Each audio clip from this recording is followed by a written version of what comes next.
Dear viewers and learners, welcome to my channel. This is Dilip with you.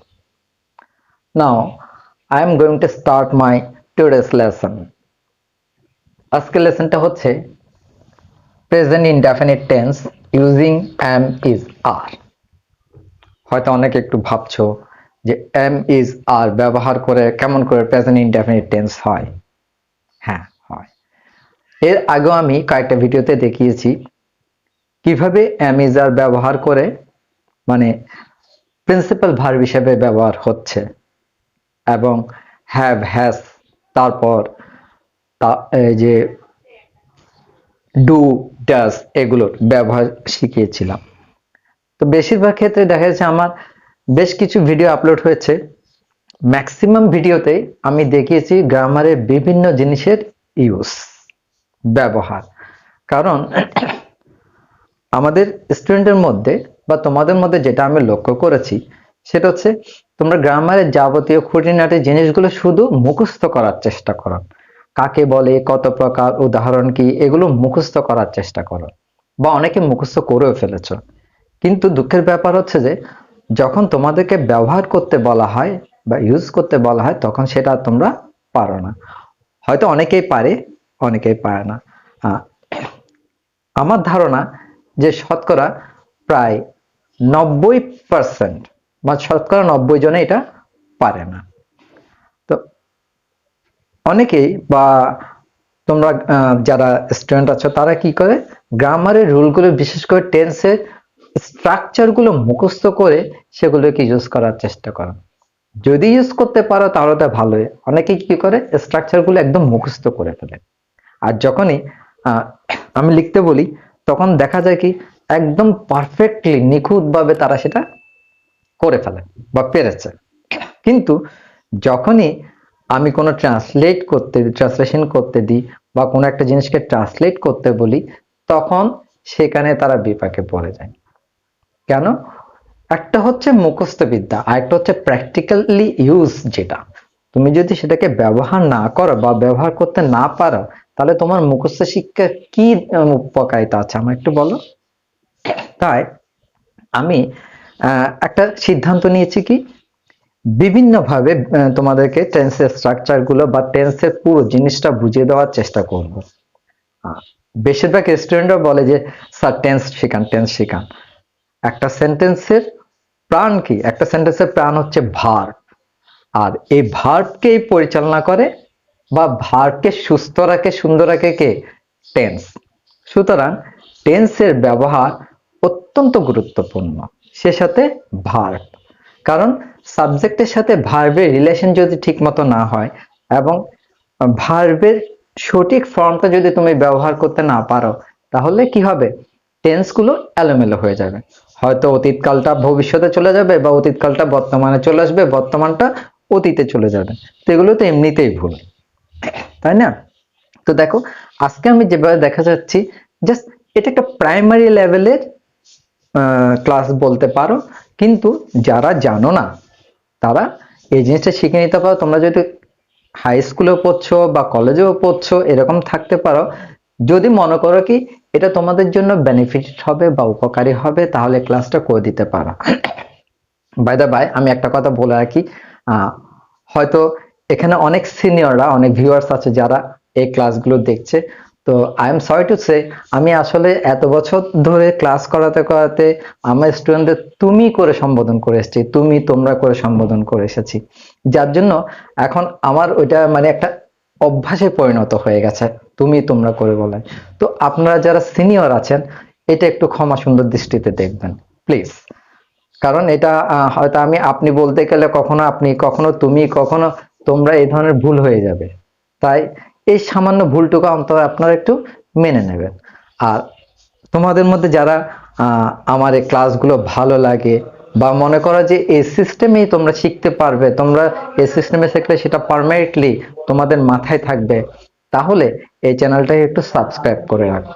এতে করে আমি একটু উৎসাহ পাবো যে হ্যাঁ এরা শিখতে চাচ্ছে, এরা শিখছে, আমি আরো ভালো ভালো আরো নতুন ভাবে টেকনিক অ্যাপ্লাই করব বা চেষ্টা করব কিভাবে জিনিসগুলোতে একটু নতুনত্ব আনা যায়। ঠিক আছে? লেটস স্টার্ট আজকের class. Present indefinite tense using am is are. আবারও বলে রাখছি, এই এম ইজ আর হচ্ছে principal verb, not auxiliary verbs. এগুলো কি প্রিন্সিপাল ভার্বস, ঠিক আছে। এখন দেখো, এখানে আমি দুটো জিনিস ছোটভাবে নিয়ে এসেছি, এগুলো একটু দরকার বলে মনে হচ্ছে। এগুলোর উপর আমি আগে ভিডিও তৈরি করেছি, সেগুলো আপলোড করেছি। তোমাদের যদি প্রয়োজন মনে হয় তোমরা সেগুলো আমার ওই চ্যানেলে গিয়ে দেখে নিতে পারো, বা যদি আমার মনে থাকে তাহলে ভিডিও ডেসক্রিপশনে আমি লিঙ্কগুলো দিয়ে দেবো, তোমরা সেখান থেকে দেখে নিতে পারো। দেখো, আই, আয়ের সাথে কি বসছে? এম। এই এমটা আই ছাড়া আর কারো সাথে বসে না, বিশেষ করে প্রেজেন্ট ইনডেফিনিট এবং প্রেজেন্ট কন্টিনিউয়াস টেন্সে। তাহলে একটা জিনিস ক্লিয়ার, আয়ের সাথে এমই বসে, এমটা হচ্ছে আই এর নিজস্ব সম্পত্তি, ঠিক আছে। চলে গেল একটা ব্যাপার। এরপর দেখো, উই, ইউ, দে অথবা প্লুরাল কোনো নাউন আসলে বা প্লুরাল কোনো নাম্বার আসলে তখন তার সাথে কি বসবে? আর। হি, শি, ইট অথবা কোনো সিঙ্গুলার নাউন বা সিঙ্গুলার নাম্বার আসলে তখন সেখানে হবে ইস। একদম শর্ট ফর্ম, একদম ছোট। এই তিনটা জিনিস মনে রাখা আমার মনে হয় তেমন কোনো কঠিন ব্যাপার না। সোজা কথা খেয়াল রাখো, ফার্স্ট পারসন সিঙ্গুলার নাম্বারের সাথে এম, থার্ড পারসন সিঙ্গুলার নাম্বারের সাথে ইস, বাকি সবগুলোতে আর। ক্লিয়ার? আশা করি ক্লিয়ার। নেক্সট, এটা যদি ক্লিয়ার হয়ে যায়, এবার দেখো এটা আই এম, আইম। এখানে একটা অ্যাপোস্ট্রফি ব্যবহার করেছি, কারণ এখানে দেখো আই এ এম এই তিনটার মধ্যে এটা উঠে গেছে, যার জন্য এটা আই অ্যাপোস্ট্রফি এম হয়ে গেছে। এটা উচ্চারণটা হবে আইম, আইম। অনেকে এটাকে আম বলে, কিন্তু আম না, I'm. We are, we are. You are, you are. He is, his.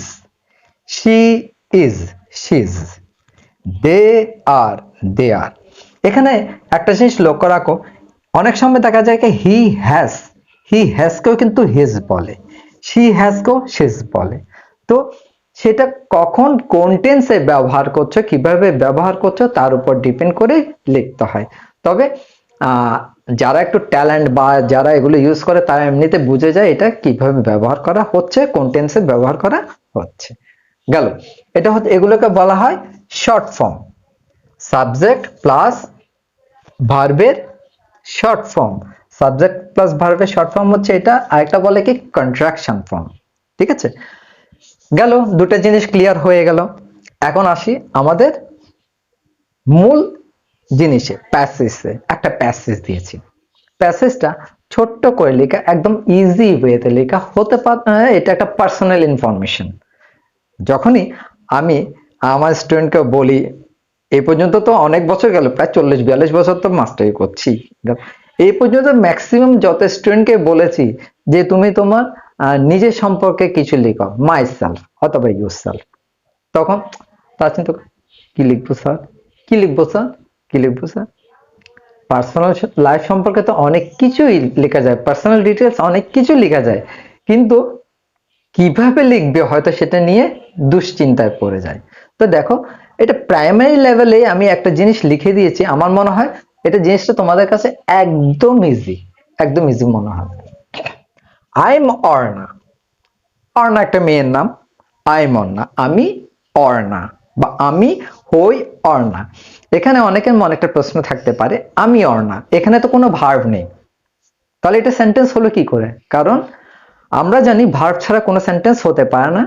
তবে স্পোকেন ইংলিশে ওই মানে যখনই আনসারটা আসে, রিলেট আনসার, তখন সেখানে দেখা যায় কি ওই আনসারের মাধ্যমে ভার্বটা লুকিয়ে থাকে বা ভার্বটা থাকে, ঠিক আছে। তো দেখো এখানে যে ভার্বটা নেই তাই না, I am Arna, I am Arna, আমি হই অর্ণা, হই, অর্থাৎ হওয়ার্থে এম। এই যে এখানে এম, ইজ, আর ব্যবহার করা হয়েছে, এগুলো কিন্তু হওয়া অর্থে, হওয়া অর্থে। আমি হই, সে হই, সে হয়, তারা হয়, তুমি হও, তুই হস, আপনারা হন। এই যে হওয়া অর্থে কিন্তু এম, ইজ, আর, ঠিক আছে। এখন দেখো, আই এম 12 ইয়ার্স ওল্ড, আমার বয়স 12 বছর। যে কোনো জিনিস শেখার সময়, ইংরেজি শেখার সময় সেটাকে বাংলায় ট্রান্সলেট করার চেষ্টা করবে, কারণ আমরা বাঙালি। বাংলা দিয়ে আমরা যত তাড়াতাড়ি শিখতে পারবো, ইংরেজিকে ইংরেজি দিয়ে শিখতে গেলে অনেক কঠিন হবে, যেহেতু এটা আমাদের জন্য একটা বিদেশি ভাষা। কিন্তু ইন্টারন্যাশনাল ল্যাঙ্গুয়েজ হিসেবে বা আমাদের ভবিষ্যৎ প্রয়োজনে আমাদেরকে এটা শিখতে হচ্ছে। আর শিখতে হচ্ছে বলে তারা যেভাবে গ্রামারের নিয়ম কানুন বইয়ের মাধ্যমে আমাদেরকে শিখতে বলেছে, আমাদেরকে সেভাবে ফলো করে শিখতে হবে। ঠিক আছে, এখন দেখো, মাই ব্রাদার ইজ 10, আমার ভাই 10, না, আমার ভাইয়ের বয়স 10 বছর। হি ইজ এ স্টুডেন্ট, দেখো হি ইজ তার মানে হি ইজ এ স্টুডেন্ট, সে হয় একজন ছাত্র। যেহেতু মাই ব্রাদার ম্যাসকিউলিন জেন্ডার, সেহেতু হয়েছে হি। যদি এখানে সিস্টার হতো তাহলে হয়ে যেত এখানে শিজ। ঠিক আছে, এগুলো খেয়াল করো, এগুলো লক্ষ্য রাখতে হবে। He is afraid of ducks, সে ভয় পায় বা সে ভীত। অ্যাফ্রেড অফ, দেখো এখানে একটা প্রিপোজিশনাল ফ্রেজ চলে এসছে। যদি আমি এখনো প্রিপোজিশনাল ফ্রেজটা ধরিনি, প্রিপারেশন এখনো ধরিনি, অন্যান্য জিনিসগুলো বুঝাতে গিয়ে আমার অনেকগুলো ভিডিও হয়ে গেছে, প্রায় 30-40টার উপরে ভিডিও হয়ে গেছে। তো দেখো ইউজটা কত দরকারি জিনিস। এবার দেখো, সে কুকুরকে ভয় পায়, হি ইজ অ্যাফ্রেড অফ ডগস। হতে পারে ক্যাটস, হতে পারে স্নেকস, হতে পারে হয়তো ককরোচ, যে কোনো একটা জিনিসের নাম এখানে লিখে দিলে। We are good friends, we are good friends, আমরা ভালো বন্ধু। I am at school now, আমি এখন স্কুলে। অনেকের মনে প্রশ্ন থাকতে পারে, নাও থাকলে তো প্রেজেন্ট কন্টিনিউয়াস টেন্স হয়। তা তো বটে, প্রেজেন্ট কন্টিনিউয়াসটা বটে, আমি এখন স্কুলে আছি, এটা প্রেজেন্ট কন্টিনিউয়াস টেন্স নয়। তবে এটা একটা অবস্থান বোঝাচ্ছে, অ্যাডভার্ব অফ প্লেস। সুতরাং থাকা অর্থে কিন্তু আমি এখানে বলেই দিয়েছি আই এম, এরপরে আর কোনো ভার্ব নাই। আমি এখন স্কুলে, আমি এখন স্কুলে আছি অর্থে, থাকা অর্থে কি আই অ্যাম বসিয়ে দিয়েছি। I am at school now, আমি এখন স্কুলে। মাই books are in the bag, আমার বইগুলো কোথায়? ব্যাগের ভিতর, আমার বইগুলো ব্যাগের ভিতর বা থলের ভিতর। দ্য ব্যাগ ইজ হ্যাভি, এই হ্যাভি শব্দের অর্থ অনেকে জানে না। হ্যাভি মানে কি? ভারী, এই ব্যাগটা ভারী। My father is a service holder, আমার বাবা একজন চাকুরিজীবী। আমার বাবা কি করেন? চাকরি করেন। তো এই জায়গায় যদি তোমার বাবা একজন ডক্টর হন, my father is a doctor, my father is a teacher, my father is a businessman, যার যেটা পেশা, অর্থাৎ তোমার বাবার যেটা পেশা সেটা এখানে জাস্ট রিপ্লেস করে দিলে হয়ে গেল। এরপরে দেখো, my mother is a house wife, আমার মা একজন গৃহিণী। সরি, আমি মনে হয় এখানে একটা লাইন বাদ দিয়ে গেছিলাম। My mother is a house wife, আমার মা একজন গৃহিণী। ঠিক আছে। শি ইজ অ্যাট হোম, তিনি এখন কোথায়? তিনি এখন বাড়িতে, অ্যাট হোম বা বাসায়। My father is a service holder, আমার বাবা একজন চাকরিজীবী। He is at his office, তিনি তার অফিসে। We are A happy family, আমরা একটা সুখী পরিবার। তাহলে এখানে আরো অনেক কিছু অ্যাড করা যায়। তোমার বয়স অ্যাড করা যায়, তুমি কোন শ্রেণীতে পড়ো সেটা অ্যাড করা যায়, তোমার ভাই কোন শ্রেণীতে পড়ে সেটাও অ্যাড করা যায়। তারপর তোমার ঘরে আর কে কে আছে, গ্র্যান্ডফাদার আছে সেটাও লেখা যায়, গ্র্যান্ডমাদার আছে সেটাও লেখা যায়। তারা তোমাকে কেমন আদর যত্ন করেন বা তোমাকে কি কি বলেন, এগুলো লেখা যায়। তো এগুলো এই যে মাই সেলফ অথবা ইয়োর সেলফের মধ্যে সিম্পলি লেখা যায়।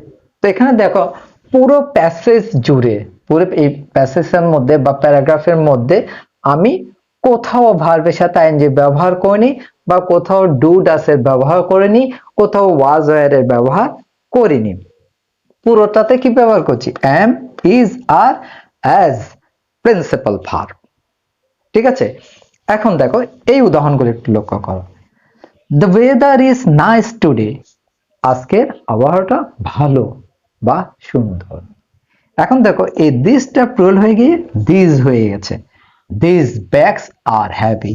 এই দিস দ্যাট দোস এগুলোর ব্যবহার সম্পর্ক আমার একটা ভিডিও আছে, তোমরা চাইলে সেটাও দেখে নিতে পারো। তাহলে দিস ব্যাগস, এখানে দেখো দিস প্লুরাল নাম্বার বলে নাউনটাও প্লুরাল হয়ে গেছে, এরপরে ভার্বটাও প্লুরাল হয়ে গেছে। দিস ব্যাগস আর হ্যাভি, এই বইগুলো ভারী। ইউ আর টল, ইউ আর টল তার মানে কি ইউ আর টল তুমি লম্বা। ইউ আর শর্ট তুমি বেটে। ইউ আর থিন তুমি মোটা, সরি তুমি পাতলা। ইউ আর ফ্যাট তুমি মোটা। তো এই ধরনের অনেক কিছু লেখা যায়। দেখো একটা স্ট্রাকচার জানলে তোমার মাথায় যদি মানে বুদ্ধি থাকে, সদিচ্ছা থাকে, ধৈর্য থাকে, তুমি একটা স্ট্রাকচারকে অনেক ভাবে ব্যবহার করতে পারো, শুধু কিছু কিছু জিনিস চেঞ্জ করে। এরপর দেখো আই এম কোল্ড, আমি ঠান্ডা, আমি হই ঠান্ডা, আমার ঠান্ডা লাগছে বা আমার শীত করছে, আই এম কোল্ড। ঠিক আছে, এখন দেখো দে আর ইন্ডিয়ান, তারা ভারতীয়। দে আর বাংলাদেশি, তারা বাংলাদেশি। দে আর আমেরিকান, তারা আমেরিকান। হি ইজ আমেরিকান, সে আমেরিকান। ইউ আর ইন্ডিয়ান, তুমি ভারতীয়। বা আই এম ইন্ডিয়ান, আমি ভারতীয়। আই এম বাংলাদেশি, আমি বাংলাদেশি। তো এই ধরনের তোমার যদি ইচ্ছা থাকে অনেকগুলো সেন্টেন্স এগুলোকে ব্যবহার করে অনেকগুলো সেন্টেন্স তৈরি করতে পারো। এবং এই ধরনের শত শত সেন্টেন্স তৈরি করার কৌশল আমি আগের ভিডিওতে শিখিয়ে দিয়েছি, আশা করি তোমরা পেয়েছো। তো তোমরা যদি সেভাবে পারো শিখে নিতে পারো, অনেক সেন্টেন্স তৈরি করা যায়। জাস্ট একটু সময় দেওয়া দরকার, একটু ধৈর্য থাকা দরকার। ঠিক আছে, আমার মনে হয় আজকে এই জিনিসটা তোমাদের কাছে একদম ক্লিয়ার।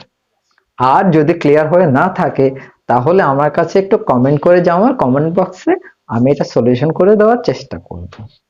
আর আমি তো বললাম ভিডিওটা যদি তোমাদের ভালো লাগে চ্যানেলটা একটু সাবস্ক্রাইব করে রাখো প্লিজ। ঠিক আছে, আজকে এখানে শেষ করছি। Thank you for watching the video.